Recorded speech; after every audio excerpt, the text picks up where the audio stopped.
Kumusta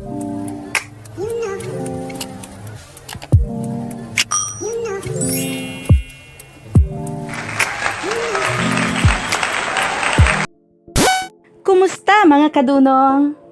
Andito na naman tayo sa ating panibagong aralin.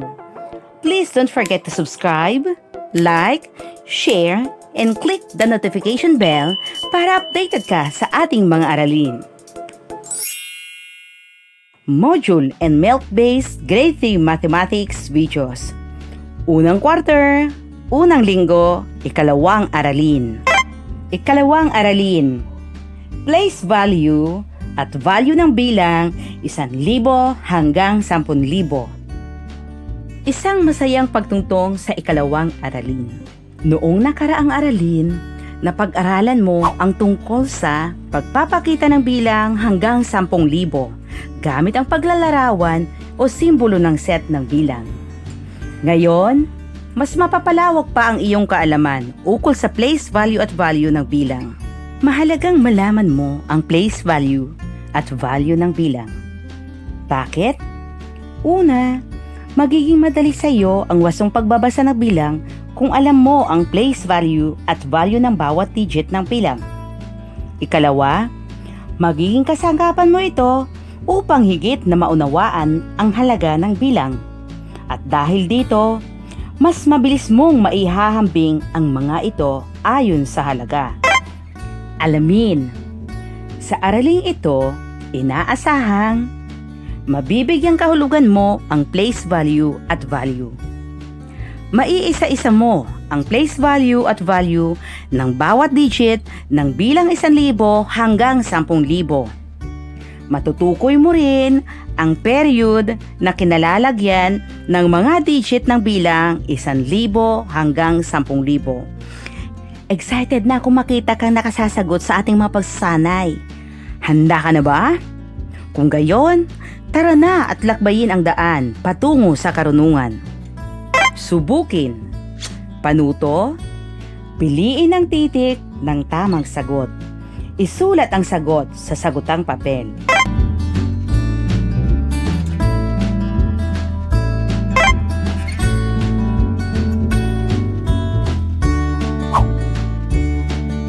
Susi sa pagwawasto.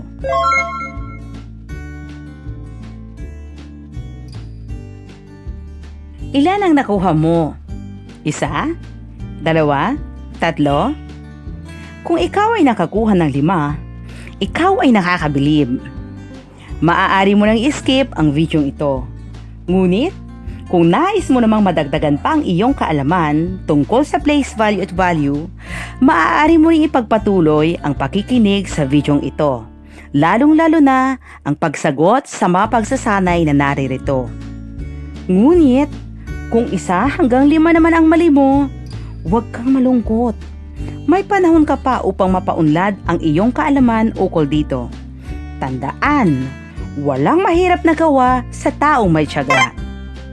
Magbalik-aral muna tayo. Panuto. Isulat sa sagutang papel ang katumbas na bilang ng bawat pangkat o set ng libuhan, sandaanan, sampuan at isahan. Unang bilang. Ano ang sagot mo? Tama. 2,499. Ikalawang bilang.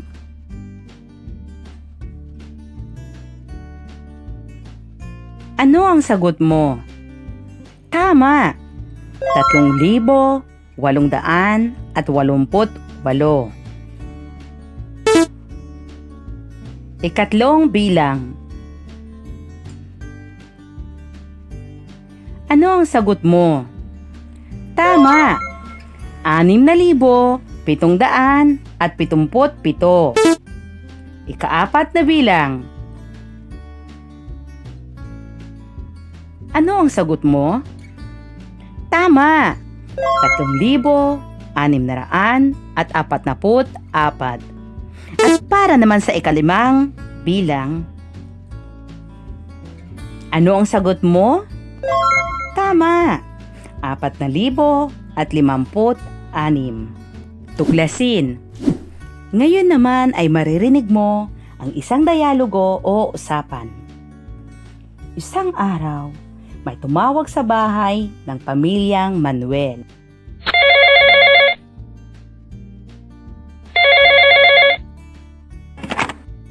Magandang umaga! Si Ginang Mendez ito. Maaari bang makausap si Ginang Araceli Manuel?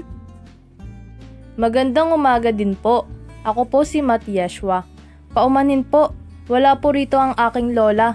May ipagpibilin po ba kayo? Matiashwa, pakisabi sa lola mo ha. Mag-order ako sa kanya ng 9,000 at 100 face mask. Masyado kasing maraming order sa akin ngayon. Pakibanggit na lang sa kanya ang pangalan ko. Pakisabi rin na kukunin ko lahat sa kanya sa ikalawang linggo. Sige po, babanggitin ko po kay lola. Agad nagmadali para makapaglaro si Matiashwa. Kumuha siya ng kapirasong papel na nasa tabi ng telepono nila. May isinulat siya rito. Pagdating ni Lola Araceli, ibinalita ni Matiashwa ang tungkol sa order. Lola, may mga order po si Ginang Mendez at kukunin daw po lahat sa ikalawang linggo. Sabay abot sa kapirasong papel. Apo, sigurado ka ba sa bilang na nakasulat dito? 1,900 lang? Alam ni Ginang Mendez na sa isang araw lamang ay kayang gawin na ng manggagawa natin ang 500 na face mask. Kung 1,900 lang, bakit sa ikalawang linggo pa kukunin? Hala, sige na nga, tatawagan na lang ulit si Ginang Mendez. Alam mo ba kung saan nagkamali si Matiashwa? Masasagot natin yan sa ating susunod na talakayan. Suriin, sagutin natin ang mga tanong sa usapan. Unang tanong, parehas ba ang 9,100 at 1,900? Ikalawang tanong, saan kaya nagkamali si Matiashwa? Kung gagamitin natin ang ating naunang aralin, masasabi natin ganito ang 9,000 at 100. Ulitin natin, 9,000 at 100. Samantala, ang bilang na ito ay 1,000 at 900. Ulitin natin, 1,000 at 900. Pansinin, parehas ba ang dalawang bilang na nasa pisara? Kung ang sagot mo ay hindi, tama ka. Magkaiba ang dalawang bilang. Kung gayon, saan naman kaya nagkamali si Matiashwa? Tama. Baliktad ang pwesto ng pagkakasulat ng 1 at 9. Kung ating babasahin, ang unang bilang ay 9,000 at 100. Samantala, ang ikalawang bilang ay 1,000 at 900. Anong aral ang natutuhan mo mula sa ating dialogo? Tama, dahil sa pagmamadali upang makapaglaro, napagbaliktad ni Matiashwa ang digit 1 at 9. Ngayon, maging maingat sa lahat ng gawain.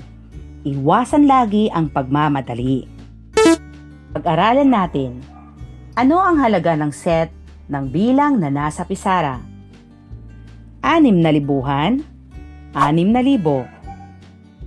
3 sandaanan, 300. 7 sampuan, 70. 4 na isahan, 4. Pag-aralan natin ang chart sa pisara. May 3 bilang ang makikita sa chart. Una, 6,374. Ikalawa, 4,637. At ikatlong bilang, 10,000. Digit. Ano nga ba ang digit? Ito ay mga bilang na nakapaloob sa isang buong bilang. Pansinin, ang unang bilang at ikalawa ay may parehas na bilang na digit. Tig-4 ang bilang ng digit sa mga bilang na ito. Sa unang bilang, ang mga digit ay 6, 3, 7, at 4. Kung inyong papansinin, parehas din ang digit na makikita sa ikalawang bilang. Samantala, ang ikatlong bilang na 10,000, ito ay may 5 digit. Isa, 0 o wala, 0 o wala, 0 o wala, at isa pang 0. Place value. Ano nga ba ang tinatawag nating place value? Ito ay tumutukoy sa posisyong kinalalagyan ng bawat digit ng bawat bilang. Pansinin, sa unang bilang, 6,374, ang digit na 4 ay nasa place value na isahan, samantalang ang 7 ay nasa place value na 10. Ang digit na 3, ito ay nasa place value na 100.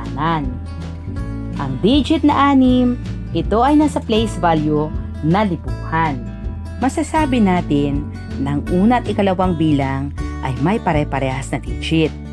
Ngunit, magkakaiba ang place value na kinalalagyan ng bawat digit. Period. Ano ang period? Ang period ay grupo ng tig-3 digit sa bawat bilang mula sa pinakamababang place value. Ang isahan o ones, sampuan o tens, at sandaanan o hundreds ay kabilang sa units period. Ang libuhan o thousands at 10,000 o 10,000s ay kabilang sa thousands period. Sa susunod na baitang, mapag-aaralan mo pa ang iba pang number periods. Malalaman mo rin sa pagsusulat ng bilang ay nilalagyan ng espasyo o space bilang tanda ng periods. Value. Ano nga ba ang value? Ang value ay halagang katumbas ng bawat digit ng bilang ayon sa kanyang place value na kinalalagyan. Gamitin natin ang ikalawang bilang, 4,637. 7 sa isahan, 7. 3 sa sampuhan, 30. 6 sa sandaanan, 600. 4 sa libuhan, 4,000. Balikan natin ang ating suliranin sa ating dialogo. Bakit ang 9,000 at 100 at 1,000 at 900 ay magkaiba? Pansinin, sa unang bilang, ang digit na 9 ay nasa place value ng libuhan. Kung gayon, ang value nito ay 9,000. Samantala, sa ikalawang bilang, ang digit na 1 ay nasa place value ng libuhan. Kung gayon, ang value nito ay 1,000 lamang. Masasabing magkaiba ang dalawang bilang. Karagdagang kaalaman. Ano ang place value o posisyon ng bawat digit sa bilang na ito? 5,297. 7 sa isahan, 9 sa sampuan, 2 sa sandaanan, at 5 sa libuhan. Iba pa, ano ang place value at value ng bawat digit sa bilang na 5,617. 7 sa isahan, 7. 1 sa sampuan, 10. 6 sa sandaanan, 600. 5 sa libuhan, 5,000. Ano naman ang place value at value ng bawat digit sa bilang na ito? 4,200. Pansinin, ang 9 ay nasa isahan. Ang value ay 9. Ang 0 o wala ay nasa sampuan. Value, 0. Ang digit na 2 ay nasa sandaanan. Ang value ay 200. Ang 4 ay nasa libuhan. Ang value ay 4,000. Ngayon naman ay ating ihambing ang mga digit sa bilang na 6,374. Alin kaya sa mga ito ang may pinakamaliit na halaga? Kung ang sagot mo ay 4, tama! Ito ang may pinakamaliit na halaga. Pansinin, ang 4 sa isahan, ang value ay 4. 7 sa sampuan, 70. 3 sa sandaanan, 300. 6 sa libuhan, 600.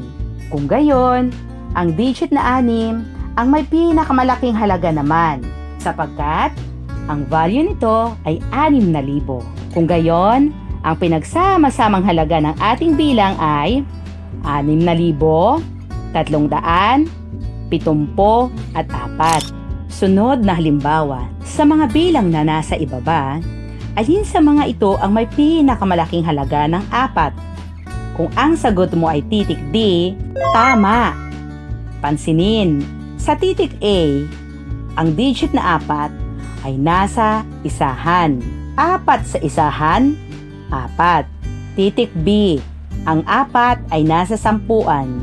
4 sa sampuan, 40. Titik C, ang 4 ay nasa sandaanan. 4 sa sandaanan, 400. Titik D, ang 4 ay nasa libuhan. Ang 4 sa libuhan ay 4,000. Kung gayon, ang sagot ay titik D. Sunod na halimbawa, sa bilang na ito, 2,749, anong digit naman ang may pinakamaliit na halaga o value? Titik A, siyam. B, 7. C, 4. D, 2. Tama! Titik A. Pansinin, siyam sa isahan, value, siyam.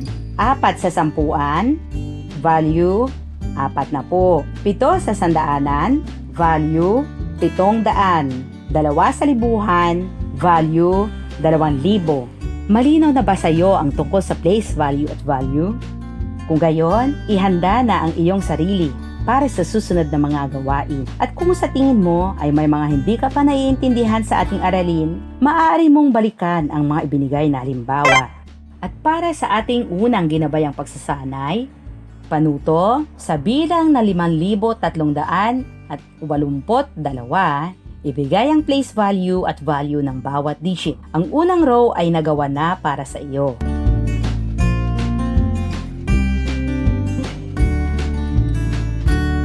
Ikalawang bahagi, panuto, ibigay ang place value at value ng digit na may salungguhit. Susi sa pagwawasto. At para sa ating pagtataya, panuto, sa bilang na 7,201, isulat ang digit na makikita sa ibinigay na place value. Ikalawang bahagi, ibigay at isulat ang nawawalang place value o value ng digit sa ibinigay na bilang. Susi sa pagwawasto. Para sa ating malayang gawain, panuto, isulat ang katumbas na bilang ng bawat pangkat o set ng libuhan, sandaan, sampuan, at isahan gamit ang number disc. Pagkatapos, kompletuhin ang nawawalang bilang at digit sa bawat patlang.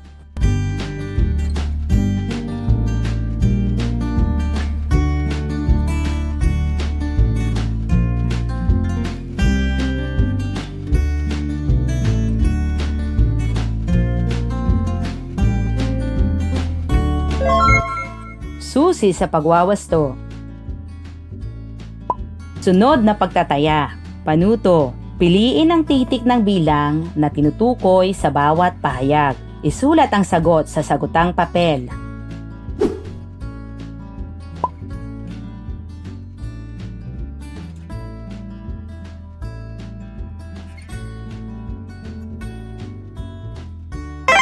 Ikalawang bahagi, place value hub. Panuto, gamitin ang lahat na ibinigay na digit upang matukoy ang pinakamalaki at pinakamaliit na bilang na maaaring mabuo mula rito. Susi sa pagwawasto. Ano-ano ang mga place value na natutuhan mo sa araw na ito? Isa-isip. Paano mo matutukoy ang value o halaga ng bawat digit sa bilang? Tandaan, ang iba't ibang place value sa bilang hanggang 10,000 ay isahan o ones, sampuan o tens, sandaanan o hundreds, libuhan o thousands, at 10,000 o 10,000s. At sa pagtukoy ng value ng bawat digit sa isang bilang, kailangan mong i-multiply ang digit sa place value nito. Pagsasanay para sa ating isagawa. Panuto. Gamitin ang mga digit na nasa ibaba upang matukoy ang hinihinging bilang.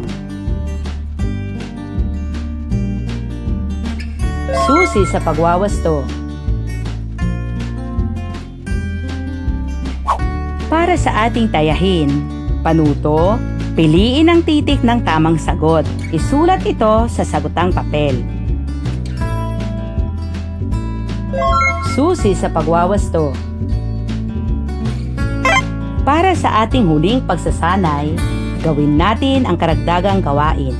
Panuto, isulat ang value ng may salungguhit na digit sa loob ng lobo. Gamit ang pananda sa ibaba, kulayan ang bawat isa ayon sa place value nito. Susi sa pagwawasto.